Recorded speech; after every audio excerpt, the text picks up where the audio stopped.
오늘 본문은 매우 비극적인 재난 이야기로 시작이 됩니다. 지난주에 살펴본 바와 같이 다윗과 600명의 부하들은 이 가족과 아이들을 시글락에 남겨두고 이스라엘에 대한 군사 작전을 위해 가드의 아기스 왕과 함께 아벡이라는 도시에 떠나 있는 상황이었습니다. 바로 이때 아말렉 사람들이 시글락을 쳐들어와서 여자들과 아이들을 노예로 끌고 갔고 그들의 모든 재산들을 약탈해 갔습니다.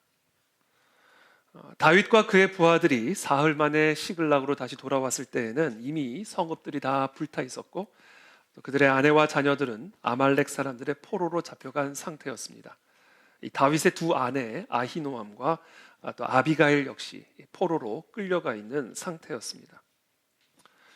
이 다윗의 병사들은 말할 수 없는 비탄에 사로잡혔고 그 비탄은 곧 다윗을 향한 거대한 분노로 돌변했습니다. 어쨌든 다윗은 그들의 지도자였고 마을을 무방비 상태로 두고 떠난 책임은 역시 다윗에게 있었던 것이죠. 이 다윗을 믿고 따르던 병사들의 신뢰는 다윗을 향한 분노로 변하여 결국 그를 죽여버리자는 데까지 고조되었습니다. 얼마나 다급했을까요? 자기의 두 아내도 잃어버렸지만 자기에게 맡겨진 백성들의 아내들과 자녀들까지 다 노예로 끌려갔으니 이 다윗은 정말 숨조차 쉬기 어려울 만큼 말할 수 없는 고통에 사로잡혔을 것입니다. 그런데 이와 같은 정말 다급한 그런 위기 속에서 우리는 다음과 같은 놀라운 구절을 만나게 됩니다. 6절의 말씀입니다. 백성들이 자녀들 때문에 마음이 슬퍼서 다윗을 돌로 치자 하니 다윗이 크게 다급하였으나 그의 하나님 여호와를 힘입고 용기를 얻었더라. 여호와를 힘입다. 이것은 무엇을 의미하냐면 여호와 하나님 안에서 힘을 찾았다, 그 얘기예요. 말할 수 없는 다급한 위기, 고통스러운 상황 속에서 모든 힘을 잃어버리고 힘이 소멸된 그 상황 속에서 숨조차 쉬기 어려운 그 위기 속에서 다윗은 하나님 안에서 힘을 찾았고 그래서 용기를 다시 얻었다, 이렇게 기록을 하고 있습니다. 저는 이번 한 주간 이 말씀을 묵상하면서 이와 같은 다급한 위기 속에서 다윗이 여호와 하나님을 자신의 힘으로 삼고 다시 용기를 얻어 끝까지 아말렉을 추적하여 잃어버린 가족들과 재산들을 다시 다 되찾아오는 이 승리의 비결, 그것이 무엇이었을까를 묵상했습니다. 이런 다급한 위기 속에서 우리는 어떻게 여호와를 힘입어 용기를 내어 우리가 감당해야 할 싸움을 끝까지 싸워 승리할 수 있을까? 그 비결이 무엇이었을까? 그게 오늘 하나님께서 우리들에게 주고자 하시는 오늘의 메시지입니다. 사실 지금 다윗의 부대는 이 아말렉 약탈자들을 추적하기에는 너무나 열악한 상태였습니다. 이스라엘과의 전쟁에 참전하기 위해 아벡까지 갔다가 시글락으로 돌아왔는데 그 거리는 약 90km, 왕복으로 따지면 180km가 되는 긴 거리죠. 그들은 지칠 대로 지쳐 있었고요. 또 폐허가 된 시글락의 모습에 그들의 사기는 한없이 꺾여 있었을 것입니다. 게다가 아말렉 군대를 추적하여 잃어버린 가족들을 되찾아온다라는 이런 다윗의 계획은 전혀 실현 가능성이 없어 보이는 무모하기 짝이 없는 계획이었습니다. 다윗은 제사장 아비아달에게 에봇을 가져올 것을 부탁합니다. 에봇은 제사장의 가슴 흉패와 같은 것입니다. 그리고 그 에봇 안에는 우림과 둠밈이라고 불려진 것이 있었는데 그것이 어떻게 생겼는지는 전해져 오진 않지만 이 에봇이라 불리는 제사장의 가슴 흉패 안에 이 우림과 둠밈이 있어서 하나님의 뜻을 묻기 위해서 항상 이 두 우림과 둠밈이라는 물건을 의지해서 사용해서 하나님의 뜻을 물었습니다. 그리고는 다음과 같이 하나님께 묻습니다. 8절의 말씀이죠. 다윗이 여호와께 묻자와 이르되 내가 이 군대를 추격하면 따라잡겠나이까 하니 여호와께서 그에게 대답하시되 그를 쫓아가라. 네가 반드시 따라잡고 도로 찾으리라. 이 약속의 말씀을 의지하여 다윗과 다윗의 병사 600명은 아말렉 군대를 추격하기 위해 출발했습니다. 24km 정도 되는 그 거리를 힘겹게 행군하여 부솔 시내라고 하는 지역에 도착을 하게 됩니다.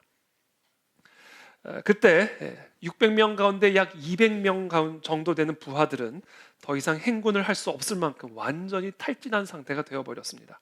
그래서 다윗은 그들 200명을 이 부솔 시내에 머물러 있게 하고 나머지 400명만을 데리고 부솔 시내를 건너서 아말렉 군대를 추격해 들어가기 시작했습니다. 그러나 아무리 사방을 둘러봐도 아말렉인들의 흔적은 보이지 않았습니다.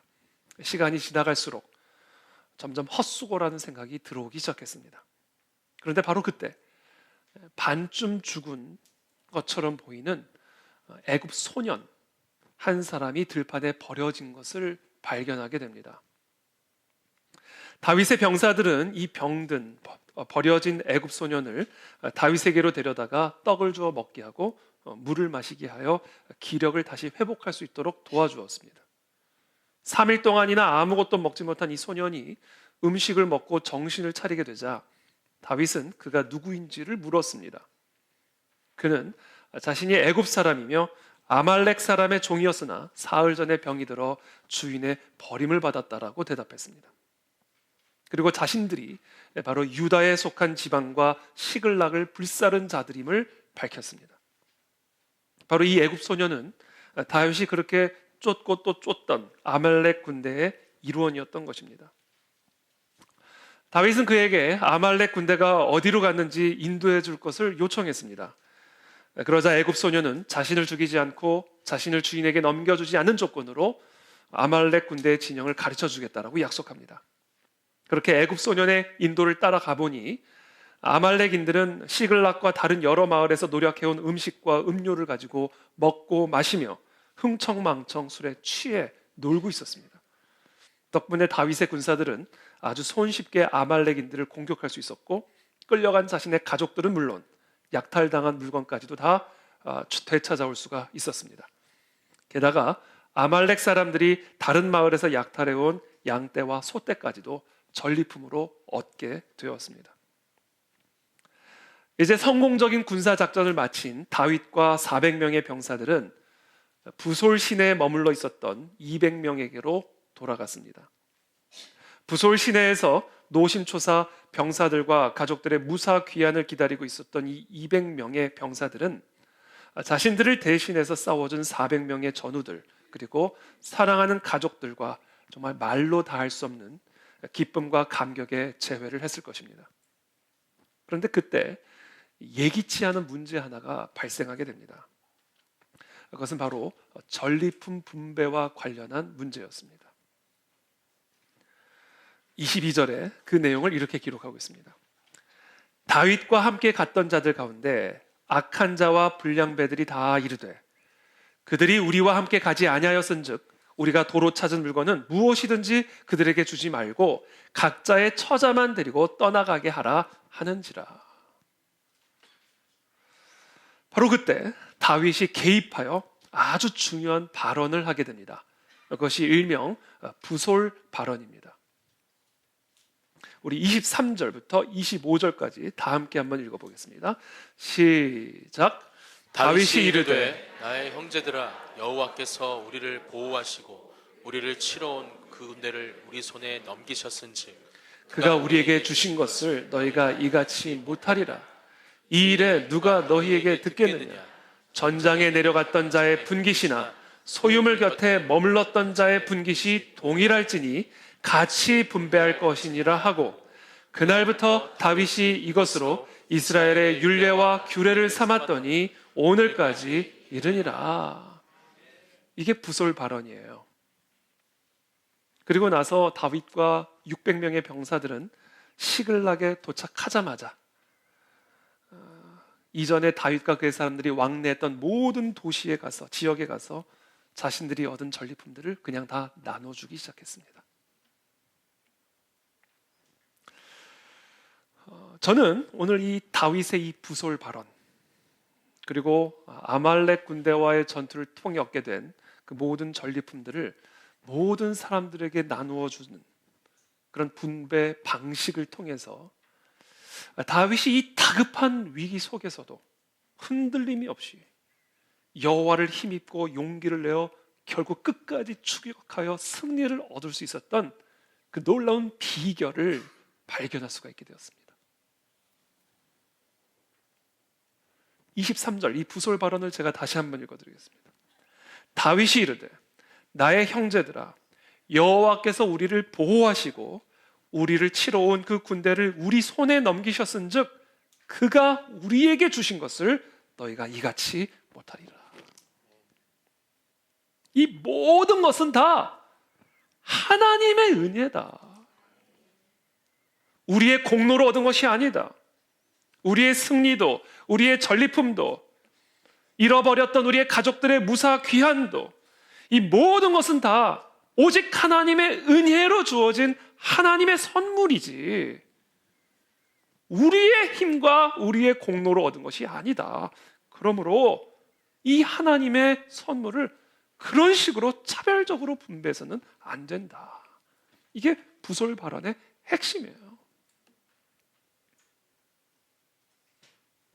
우리는 다윗의 이와 같은 전리품 분배 방식을 통해 다윗이 이 다급한 위기 상황 속에서 어떻게 흔들림이 없이 숨조차 쉬기 어려운 그 상황에 여호와 하나님을 자신의 힘으로 삼아 다시 용기를 내어 끝까지 전쟁하여 승리할 수 있었는지 그 비결을 발견하게 됩니다.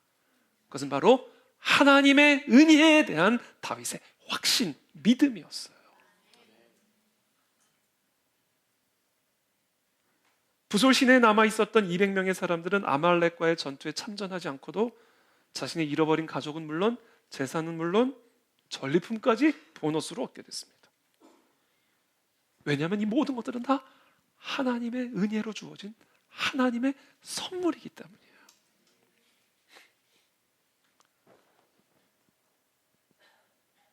다윗은 이 모든 것은 다 하나님의 은혜라는 확신과 믿음을 가지고 있었던 거예요. 그래서 그 다급한 위기 속에서도 하나님의 은혜를 의지하여 힘을 낼 수가 있었던 것입니다. 사무엘서의 기자는 다윗과 그의 사람들이 사흘 만에 시글락에 돌아왔다라고 기록하고 있습니다.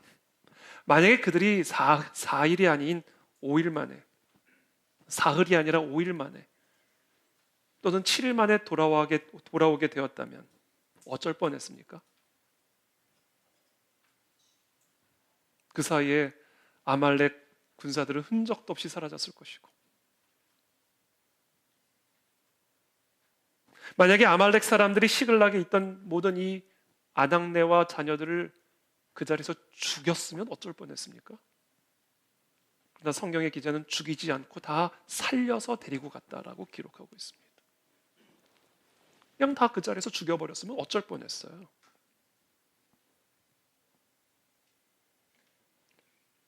아말렉 군대를 추격하러 나선 다윗과 그의 군사들, 그들이 이 병든 애굽 소년을 발견하지 못했더라면 어쩔 뻔했습니까?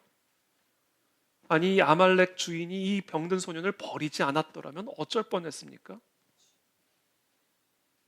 시간이 지체돼서 그 사이에 그냥 죽어버렸으면 어쩔 뻔했어요. 도대체 어떻게 다윗과 그의 병사들이 아말렉 군대를 찾을 수가 있었겠냐라는 말입니다. 싸워본 사람은 아는 겁니다. 전쟁에서의 승리는 오직 하나님의 은혜로만 가능하다는 것. 싸워본 사람은 아는 거예요. 여호와께서 우리를 보호해 주셨기 때문에 우리가 보호를 받을 수 있었던 것이지, 절대로 우리의 능력과 무기가 우리를 보호해 준 게 아니다. 여호와께서 그들을 우리의 손에 넘겨주셨기 때문에 우리가 우리의 가족과 재산을 되찾을 수가 있었던 것이지, 절대로 우리가 우리의 손과 우리의 노력으로 우리의 가족과 재산을 되찾을 수 있었던 것이 아니다. 우리의 힘도 아니요 우리의 능도 아니라 오직 여호와 하나님의 은혜로 말미암은 우리의 승리가 아니라 여호와의 승리라는 사실을 전쟁을 해본 사람, 인생을 살아본 사람은 아는 거예요.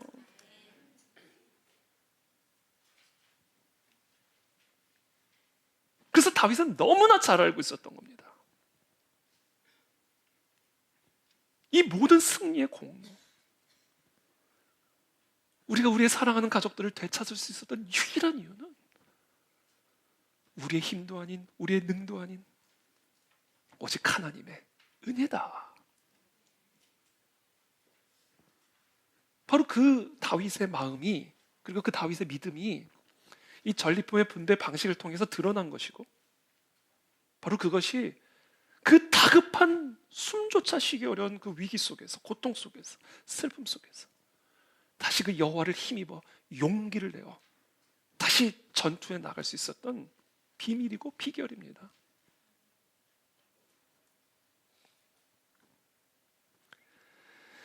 (200명의) 탈진한 병사들이 남아 있었던 부솔, 이 부솔은 차가운 샘이란 뜻을 지닌 시내의 이름입니다. 한 강, 큰 강을 의미하죠. 부솔 시내라는 것은 바로 차가운 샘이란 뜻을 가지고 있는 시내의 이름입니다. 뜨거운 광야 한복판에서 차가운 샘을 발견하게 된다면 목마른 여행객들이, 목마른 사슴들이, 힘들고 지친 탈진한 병사들에게 얼마나 큰 기쁨을 가져다주는 소식이겠습니까? 그래서 부솔은 복된 소식이라는 의미를 동시에 지니고 있습니다. 부솔 시내란 결국 복되고 기쁜 소식,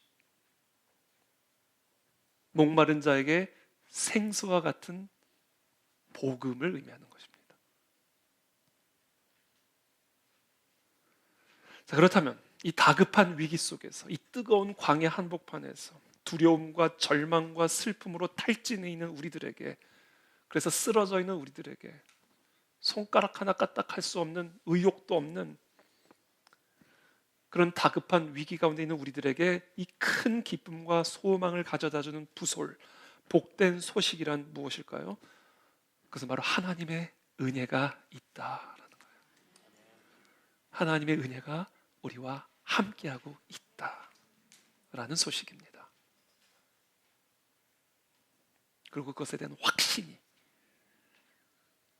어떤 다급한 위기 속에서도 하나님을 힘입고 용기를 내어 결국은 승리할 수 있게 되었던 비밀이고 비결인 것입니다.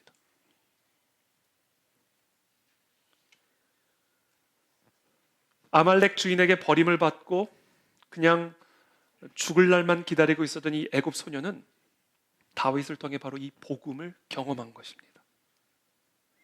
부솔 시내에 남아있던 200명의 군사들도 다윗을 통해 바로 이 복음을 경험한 것입니다.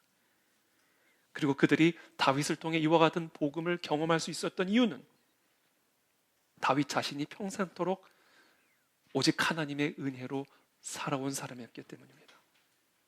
다윗이야말로 복음을 항상 경험해왔던 사람이기 때문에 그와 같은 복음을 경험할 수 있게 해주었던 사람이 될 수 있었던 것이죠.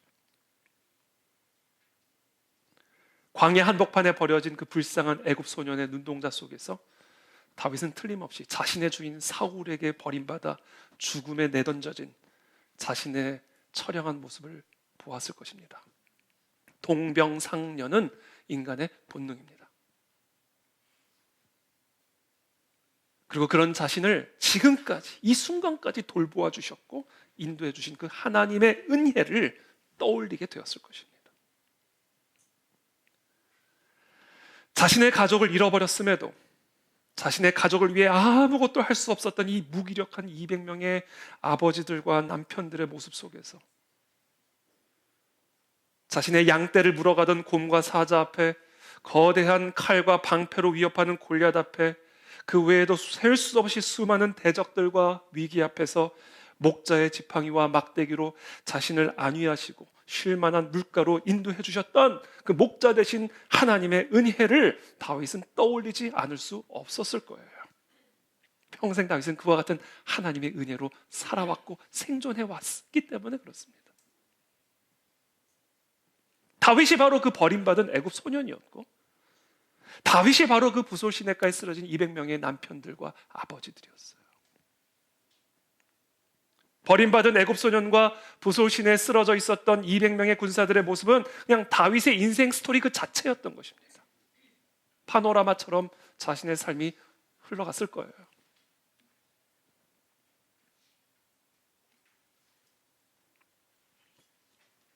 다윗은 자신의 삶 속에서 그와 같은 숱한 헤아릴 수 없는 수많은 다급한 위기들을 모두 다 극복하고, 이번에도 극복할 수 있을까?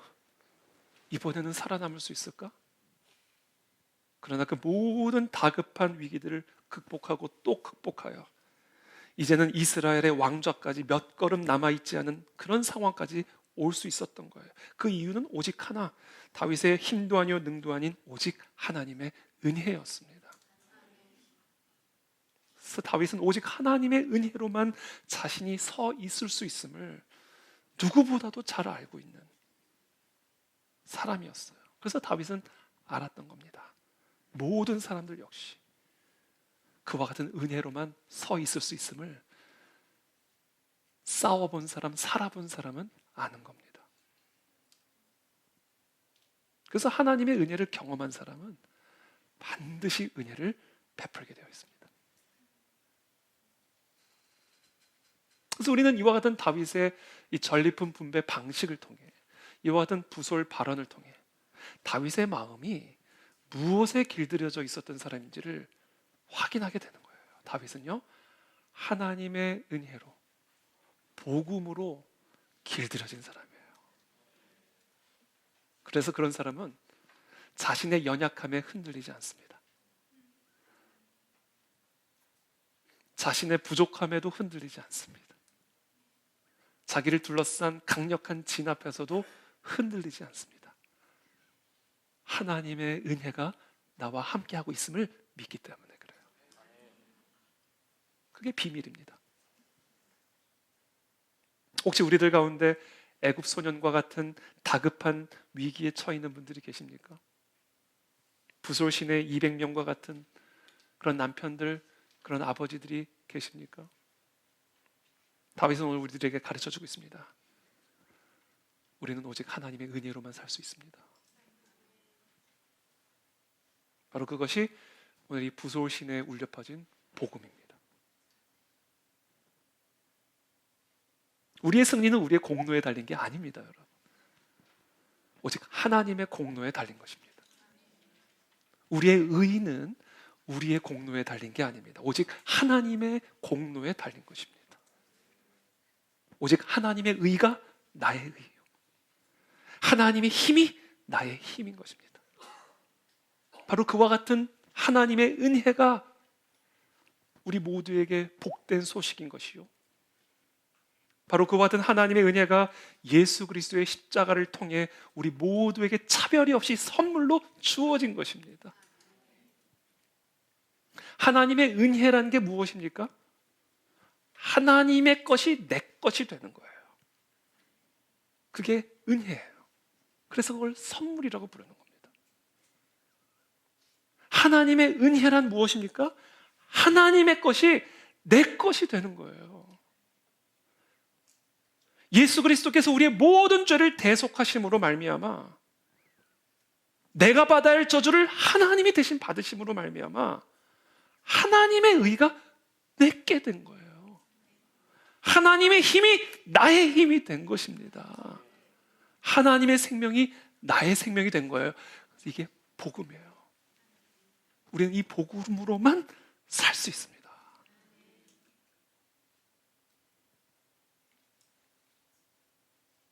이스라엘의 지도자로서, 또 한 가정의 가장으로서 다윗은 말할 수 없는 자책감과 죄책감에 사로잡혔을 것입니다. 자신의 두 아내를 잃어버린 것, 그 개인적인 슬픔 더하기, 자신에게 맡겨진 수많은 백성들의 가족들까지도 다, 자식들까지도 다 죽음의 위협에 노출되어 버리게 된, 이것이 다윗의 잘못 때문이든 아니든 다윗은 이 백성들의 지도자로서 정말 살고 싶지 않은 죄책감과 자책감에 사로잡혔을 거예요. 자신의 무능함을 한탄했을 것이고, 자신의 경솔함을 한탄했을 것이고, 자신의 모든 죄들을 떠올리게 되었을 것입니다. 그런 상황 속에서 다윗이 어떻게 다시 지도자로서, 남편으로서 다시 힘을 내고 용기를 낼 수 있었을까? 하나입니다. 하나님의 은혜. 그렇지. 나는 죄인이지만 하나님의 의가 나의 의지. 이 은혜에 대한 확신이 다시 일어나게 만드는 거예요. 그래, 나는 연약하고 무능하지만, 그래, 하나님의 힘이 나의 힘이지. 예수 그리스도의 십자가 대속의 은혜를 통해 하나님의 자녀가 되는 권세를 얻게 되었고, 하나님의 모든 기업을 물려받는 하나님의 상속자가 되었으니 다시 일어나자. 다시 되찾아오자. 힘을 내서 용기를 얻을 수 있었던 유일한 이유는 하나님의 은혜예요.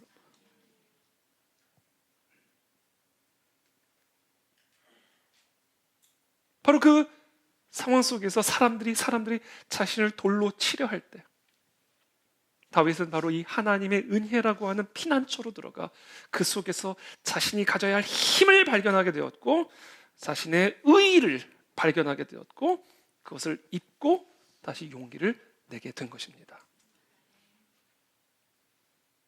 가늠하다 붙잡힌 여인, 바로 그 여인도 예수 그리스도 안에서 자신의 의의를 새롭게 발견하여 그 의의를 잊고 그리스도의 제자로 다시 서게 된 것입니다. 예수 그리스도를 3번씩이나 부인했던 배교자 베드로 역시 자신의 공로가 아닌 오직 그리스도의 공로 안에서 자신의 의의를 잊고 비로소 다시 사도 베드로로 일어설 수가 있었던 것입니다. 하나님의 의로만 우리는 섭니다, 여러분. 저는 그렇게 오늘 하나님의 은혜를 의지하여 다시 일어나게 되기를 축복합니다. 힘을 얻고 용기를 내시기를 축복합니다. 하나님께 우리에게 됐습니다. 그것이 바로 그리스도의 십자가를 통해서 이루어진 복음입니다.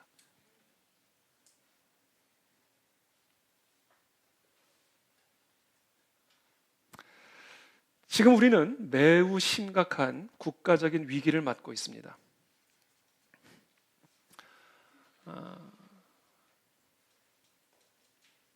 그것을 알고 있든 또는 모르고 있든 애써 부정하려 하든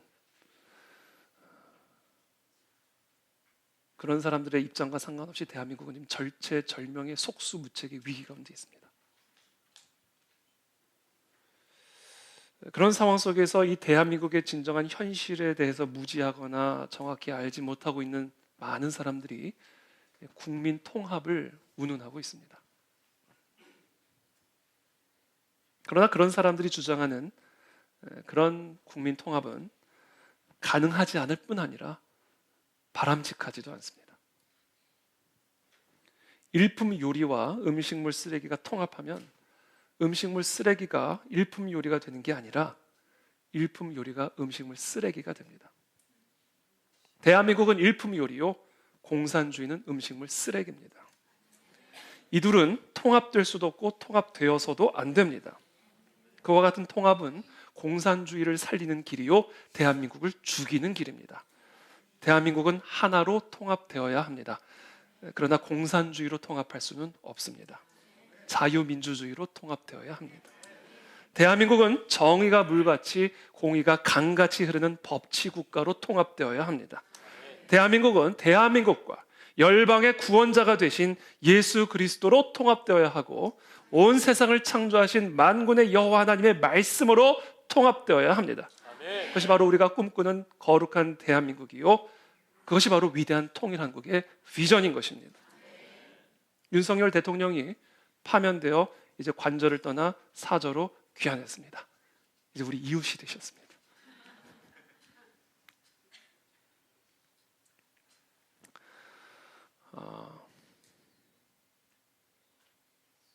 법과 상관없이 정치적으로 압박에 의해 파면됐죠. 이것은 단순한 윤석열이라는 한 개인 또는 대통령에 대한 파면이 아니라 헌법적인 주권 행사를 통해 윤석열을 우리의 대통령으로 뽑은 국민들을 파면한 것입니다. 그래서 많은 분들이 슬퍼하고 또 절망하고 있습니다. 그러나 여러분, 파면이 되셨든 아니면 복귀가 되셨든 이러나 저러나 전쟁은 이제부터 시작입니다. 복귀가 되셨어도 상황은 크게 달라지지 않습니다. 파면한 대통령을 마음대로 탄핵했던 대통령을 다시 복귀했다고 그 대통령이 뭐가 달라지겠습니까? 달라질 건 사실상 하나도 없어요.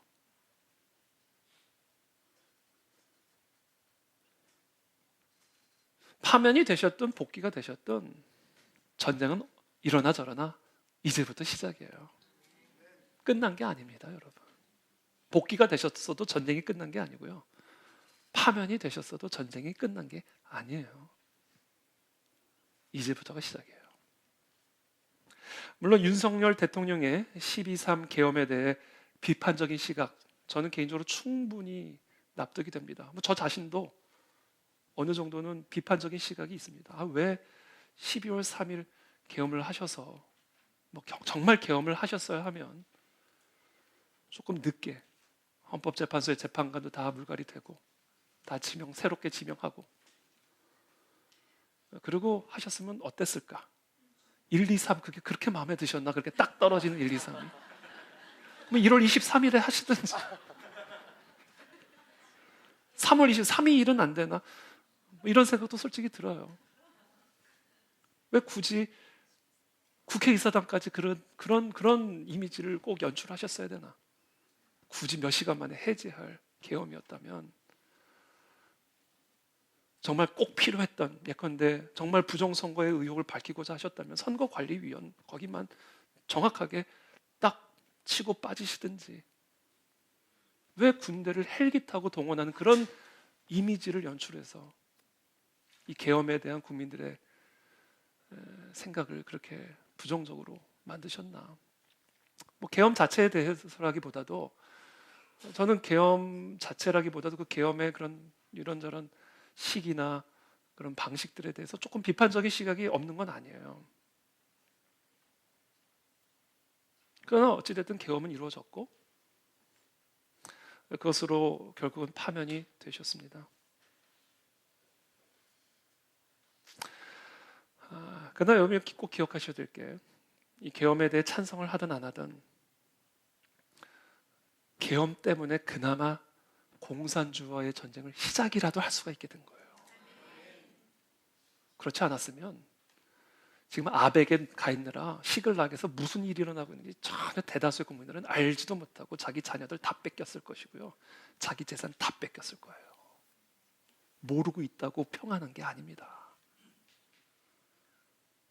몰랐다고 되는 게 아니에요. 그렇죠. 몰랐으면 평안은 하겠죠.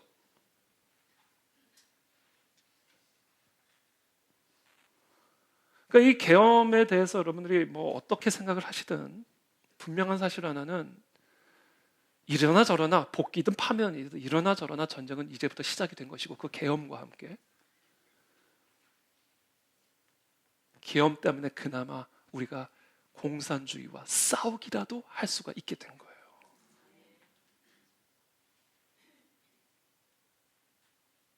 공산주의와의 전쟁은 우리의 가족들과 우리의 재산, 그리고 우리의 교회와 우리의 미래를 지키기 위해 피할 수도 없고 피해서도 안 될 전쟁입니다.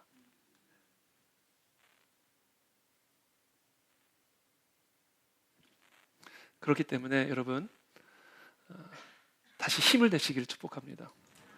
용기를 얻게 되기를 축복합니다. 전쟁은 이제부터가 시작입니다. 지금 거의 다 삼켜져 있는 상황은 맞지만 그러나 아직 전쟁이 끝난 것은 아닙니다. 하나님의 은혜가 우리와 함께하고 계십니다. 저는 지금 현재 이런저런 여러 가지 상황과 위기들을 바라보면서 하나님은 왜 이렇게까지 우리를 몰아가셨을까? 대한민국을 어쩌다 이 지경으로까지 몰아가셨을까? 아니, 왜 시글락에 있는 그 아낙네들을 좀 지켜주시지? 왜 다 빼앗아가게 하셨을까? 제가 최근에 어디를 좀 다녀오는데 점심을 먹고 이제 운전을 해서 오는데 점심 식사 이후라 너무 졸린 거예요. 게다가 그날 뭐 날씨도 너무 짱짱하고 차는 또 왜 이렇게 막혀요? 이거 얼마나 졸음이 오는지 뭐 문도 열어보고 찬양도 해보고 뭐 꼬집어도 보고 하나님 저 좀 살려주세요 기도도 해보고 와, 이 식곤증은요 이거는 뭐좀 무적입니다. 무적. 너무 졸린데 그러고 이제 운전을 하는데 갑자기 화장실 신호가 온 거예요. 화장실을 가야 되는 거예요. 화장실. 근데 여전히 차는 꽉 막혀 있고 화장실은 없고 도로 한복판에 화장실이 어디 있겠어요. 그때 제가 놀라운 경험을 하게 됩니다. 잠이 깨요. 완벽하게 깨요. 생존이 목적이 되니까 잠이 다 깨버립니다. 제가 깨달아 하나님이 이와 같은 위기를 주신 이유가 있구나. 지금 운전을 하는데 지금 다 자고 있는 거예요. 지금 내 자식 다 지금 미래가 없어질 판인데 남편과 아버지들은 이게 무지해서든 무능해서든 무기력하게 부소 시내가에서 발 담그고 놀고 있는 거예요. 지금. 내 자식들, 내 아내들, 내 재산, 내 미래 이 공산주의라고는 이 천사로 위장한 이 악령에 다 사로잡히게 되었는데 더불어민주당은 대한민국에 뿌리 내린 중국 공산당입니다. 그래서 이 싸움이 만만한 싸움이 아닌 거예요. 일개 정당이 아니에요.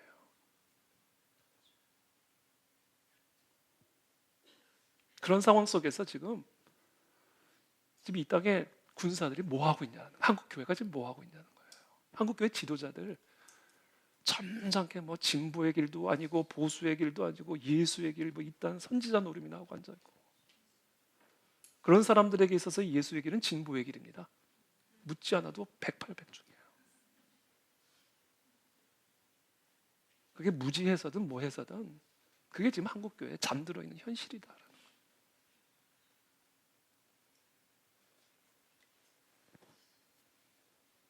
이 모든 이유가 뭐냐?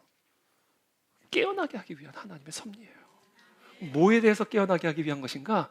하나님의 은혜로만 살 수 있다.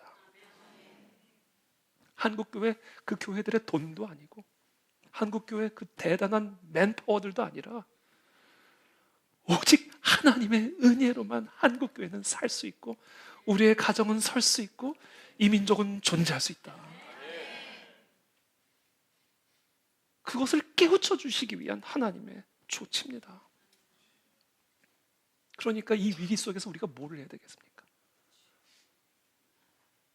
계속해서 정치적인 구호로 세상을 바꿀 수 있다고 생각하시겠습니까, 여러분? 하나님의 은혜를 전심을 다해 의지해야 돼요. 그 하나님의 은혜만을 전력을 다해 높여드려야 돼요. 그 하나님의 은혜만을 우리의 힘으로 삼아야 됩니다. 그때만 우리에게는 소망이 일어날 수가 있는 것입니다. 우리 시편 42편 5절에서 6절 마지막으로 함께 읽겠습니다. 시편 42편 5절에서 6절 다 함께 읽겠습니다. 시작. 내 영혼아 내가 어찌하여 낙심하며 어찌하여 내 속에서 불안해하는가. 너는 하나님께 소망을 두라. 그가 나타나 도우심으로 말미암아 내가 여전히 찬송하리로다. 내 하나님이여 내 영혼이 내 속에서 낙심이 되므로 내가 요단 땅과 헤르몬과 미사의 산에서 주를 기억하나이다. 아멘. 낙심, 불안. 왜 낙심하냐? 왜 불안하냐? 하나님께 소망을 두라. 그가 나타나 도우심으로 말미암아 반드시 찬송하게 될 것이다. 이것은 무슨 얘기냐면요, 낙심을 해야 하나님에게 소망을 두게 된다는 얘기예요. 그래서 하나님에게만 소망을 두기 위해서는요, 반드시 낙심이 필요합니다. 뼈도요, 그냥 뼈가 아니라 그냥 완전히 다 말라 비틀어질 지경까지 가야 생기가 들어가게 되는 거예요.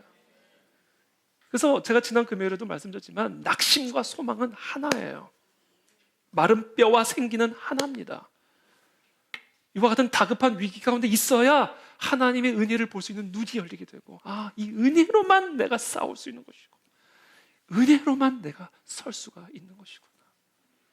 주님, 한국교회가 이 사실에 대해 눈이 열리게 도와주옵시고, 이제 한국교회가 온전히 다 함께 이 예수 그리스도의 십자가로 말미암아 우리에게 주어진 이 놀라운 복음의 은혜만을 찬양하고 높이게 하여 주시옵소서. 하나님의 은혜를 인정하지 않았던 우리의 모든 교만과 어리석음을 용서하여 주옵시고, 다시 한번 회개의 영을 부어주사 마른 뼈와 같은 한국 사회가 하나님의 군대로 일어나 우리의 빼앗긴 주권을 다시 되찾아오게 하여 주시옵소서. 함께 기도하며 나가겠습니다.